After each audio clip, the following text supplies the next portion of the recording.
ফাঁকা হুমকি নয়, চাইলে ইসরায়েলকে বিশ্ব মানচিত্র থেকে মুছে ফেলতে পারে ইরান। তেহরানের এমন শক্তি সামর্থ্যের কারণেই ইরানকে ভয় পায় ইসরায়েল। তাই ইরানকে সুযোগই দিতে চান না ইসরায়েলি প্রধানমন্ত্রী বেনিয়ামিন নেতানিয়াহু। এজন্য বারবার তিনি দ্বারস্থ হয়েছেন যুক্তরাষ্ট্রের। ইরানকে নিশ্চিহ্ন করে মার্কিন প্রেসিডেন্ট ডোনাল্ড ট্রাম্পের অনুমতি আদায়েরও চেষ্টা চালিয়ে যাচ্ছেন নেতানিয়াহু। তবে সেই প্রচেষ্টা ব্যর্থ হয়ে যাওয়ায় এবার তেহরানকে নিয়ে প্ল্যান বি তৈরি করেছে ইসরায়েল। বিস্তারিত জানাচ্ছেন আহমদুল্লাহ শিকদার। গেল ২ বছর ইসরায়েলের জন্য দুঃস্বপ্নের মতো কেটেছে। ২০২৩ সালে ইসরায়েলে ফিলিস্তিনি যোদ্ধাদের ত্রিমুখী হামলা। এখন যে কোনো ব্র্যান্ডের পুরাতন এসি বদলে নতুন ওয়ালটন এসিতে উপভোগ করুন 25% ছাড়। সেই হামলার ক্ষত সারিয়ে ওঠার আগেই গেল বছর ইরানের মাটি থেকে প্রথমবারের মতো ইসরায়েলে সরাসরি ক্ষেপণাস্ত্র চালায় তেহরান। সব মিলিয়ে চোখে অন্ধকার দেখছিলেন নেতানিয়াহু।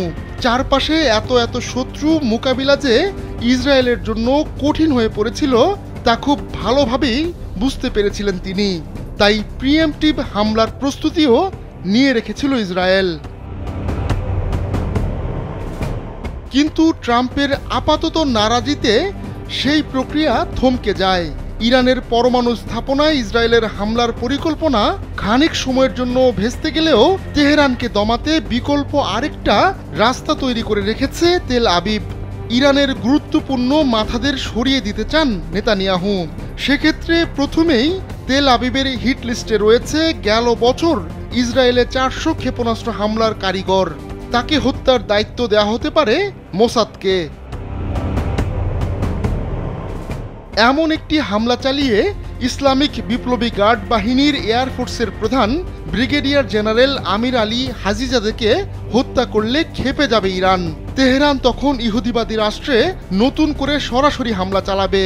তখন আমেরিকার সঙ্গে একটি পরমাণু চুক্তি হয়ে গেলেও তেহরানের হামলার উসিলা দেখিয়ে অ্যাকশন নেবে ইসরায়েল। এভাবে এক ঢিলে ২ পাখি মারবেন নেতানিয়াহু।